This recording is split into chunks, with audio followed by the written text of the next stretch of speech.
Hey everybody, and welcome to Masterpiece Theater. Today, as you can see, we're taking a look at Masterpiece 29, Destron Laser Wave. Kind of hard to believe that we've had 29 Masterpiece figures, and I think the 30th one is coming this year. This is 30 figures since the 25th anniversary. Actually, I think it was actually the 20th anniversary in 2004 with MPO1 Optimus Prime. Well, we and the rest of the world know this guy is Shockwave, and that's what I'm going to call him for the rest of the review. And let me just tell you, this is a fantastic figure. I really feel it blows all the third-party versions out of the water. It literally is like it walked off the cartoon. I haven't been this excited since Prowl or Bumblebee. That those are the two that I can think, well, I'm thinking of right now in Ironhide, that really look like their animation model. Interesting history that Shockwave has. I would say he was one of the few G1 characters that Takara did not make the toy. There was Jetfire, Omega Supreme, came from a Korean company named Toyco. And because of that, I guess because it was Korean or something like that, Takara was able to release Shockwave as Laser Wave. But also, that's how we were able to get the other version of Shockwave that's very well known, the Radio Shack Astro Magnum figure, commonly referred to and lovingly referred to as Shockwave. Probably also one of the more iconic characters from the G1 era. I know a few years ago, actually more like 15, I shouldn't say a few, but 15 years ago already, there was like a poll or some sort of article where they were talking about iconic Transformers, and believe it or not, Soundwave was #1. I think Shockwave or Starscream were like in the top 3 or top 5, just because of the unique voices and the look. And what's really cool is Shockwave was one of the few Transformers that the actual toy was very close to the animation model. And in fact, as we'll see when we look at the toy, the figure itself is really just a modernization of that classic look. I mean, there really wasn't that much you could do with it. But enough of my jibber-jabber. Let's take a look at the figure right now. And here it is. This is Shockwave comes packaged in its laser Vulcan mode, and as you can see, it's a very nice representation of the classic G1 character and toy. One thing that's really cool is the included stand here. Now, if you remember, both in the cartoon and the original toy, there was some parts forming. There, the barrel removed, and then you went on with the transformation. Here, the barrel is actually attached to the figure, and the stand becomes the backpack. So really, they have kept the parts forming in, which was part of the character. But what they've gone ahead and done is they've changed it up where you can actually just have Shockwave standalone, complete, robot to blaster mode, no problem. And if you want that little bit of cartoon and animation accuracy, you can go ahead and add in the stand, which does help. I mean, as you can see, it's great for holding it up, just to do these little demonstrations and what have you. Well, I just noticed here the trigger kind of flipped in, so that happens. You gotta just go in and flip it out. That's just one of the little things that does have a tendency, depending on how you carry it, to flip in. But in this mode, the tube here, this actually comes as a separate piece and has to be plugged in. It's not rubber. It's actually a metal coiled spring of sorts around a string. So you can't really stretch it out. It's just long enough to go from here to here and allow the arm to flip around and move around and stuff like that. You can't like stretch it out like a slinky. You do have the scope here, which I think, the sight, which I think is kind of cool. Really doesn't do much because it doesn't shoot anything. But in terms of light effects, which this does have, you have two settings. The first one, you just pull the trigger and the front part here, the barrel, lights up. I should mention that the bar that's attached, where I assume the electronics are stored, that's all die-cast. So, just do it like that. Now, I actually want to bring this in, and I'm going to need total silence, because there is a little bit of a zapping sound. I don't know if it's just the natural sound that happens when the LEDs are engaged, or there's something horribly wrong with these figures and they're going to burst into flames. But let me see if I can catch it here for you on camera.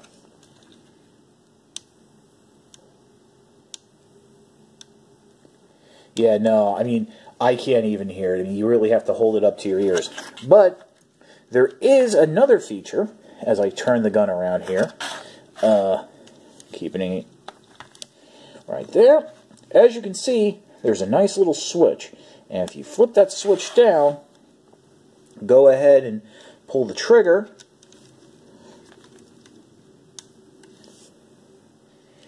the beam will now just automatically pulse. I kind of like that, although if I'm totally honest, kind of would have liked a louder sound or something, like a zapping sound. But the fact that they included this light up feature on a Masterpiece toy, I think is really, really cool. And just something I think is really nice. So I know some collectors threw up their noses and were like, oh, you know, lights in a Masterpiece toy. Well, I'm sorry, it's very iconic and part of the character's look. Now we're going to pause. We're going to talk a little bit about the transformation. Okay, I got ahead and removed the stand. Now, I do want to mention for transformation, you can do it with the stand attached, since it does attach to the barrel to form the backpack. Just for simplicity's sake, I removed it. Also, I'm not going to go through the entire transformation. Just a few steps here and there that I wanted to highlight. There's a few videos already out that go through the transformation in detail, and to be honest with you, it's not that difficult. First thing I want to mention is the little flaps right here that actually attach into the stock of the blaster.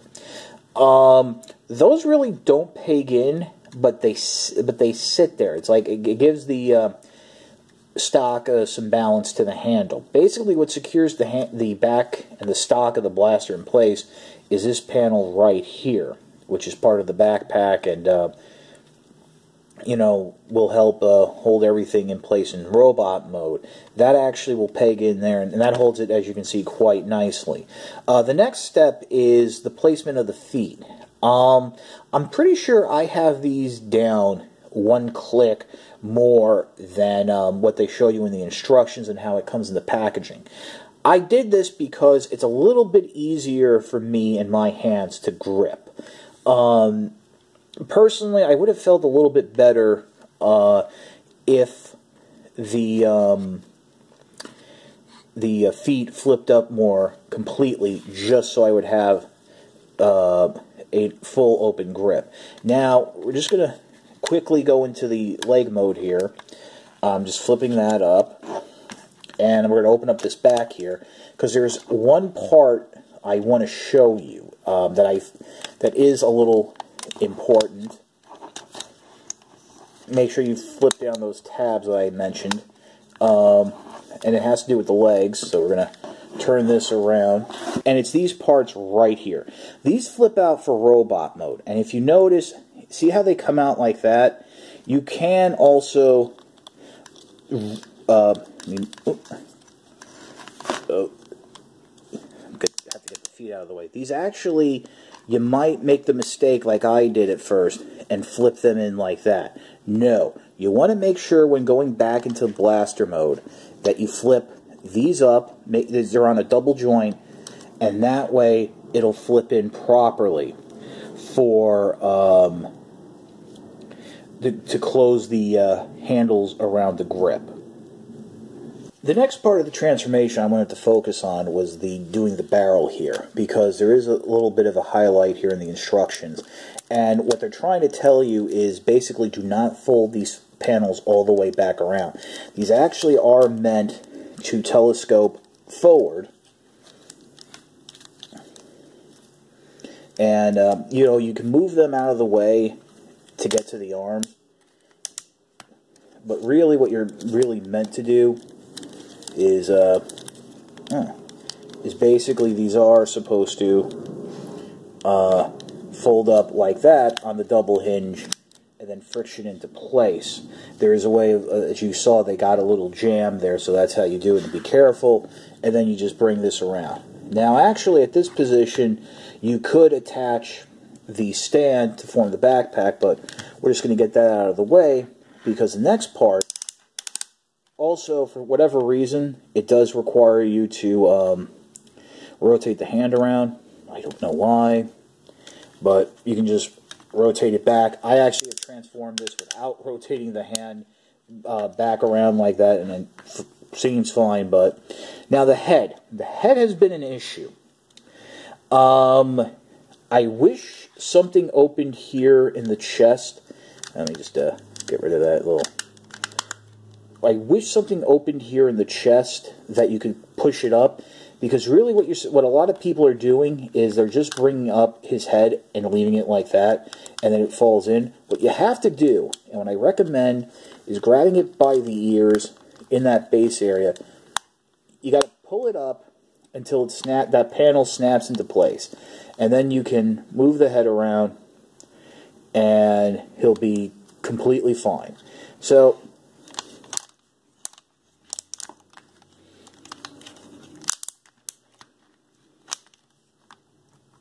Hey there, what you doing? Let's take a look at the robot mode. And here's Shockwave in robot mode. Lots of great articulation. It looks like it just came out of the cartoon. I really like the fact that instead of electronics for the head, we have a light piping right here, which is fantastic. You got ratchet joints in the shoulders, two there, elbows, forward and back in the hips. You just have a standard lateral movement in the side. But then it's like you have ratchets in the knees and ankle pivot. Now, Shockwave does come with a little bit of accessories and what have you. First up is a smaller version of itself, the Laser Vulcan. Now, a lot of people said that in the cartoon, when you saw Shockwave holding this, it was, you know, an animation error. Personally, let's think for a moment. Transformers have to scan their alt modes. It's very possible that Shockwave, who, by the way, is in proper scale. If you remember, the only time I can remember Shockwave being held by another Transformer was when he was picked up by Bruticus. So it's not like this was like Megatron who would shrink down. Shockwave transformed into a giant cannon that could fly around through its boosters and its feet. But anyway, I'm thinking he scanned this. And that basically it took the Laser Vulcan alternate mode. So when he was using it in the cartoon as a handgun, it wasn't an animation error. It was just picking up a traditional Cybertronian blaster that he so happens to use as an alt mode. Or it was an animation error, and I shouldn't bother trying to defend him. Shockwave also has interchangeable hands. Basically, you have the purplish opaque hands that you see right here that can be subbed out for clear versions that are like the original toy. I am just going to sub out the laser cannon right here because it looks a lot better with the light up feature. Just like so. It slides on and off. Some of the easiest hands exchange that I can remember. Just like that. And this is actually how I'm going to display my version of Shockwave. Oh, and by the way, if I've been slipping back and forth saying Soundwave, take a shot for every time I've done that. There's also this saluting hand, which can also be his judo chopping hand, which, for whatever reason, also comes in clear. The final bit is if you want him to have two hands, you do have a solid, that light teal plastic left hand, which, by the way, both hands are articulated. In fact, all the gripping hands are articulated, can open just like that. Okay,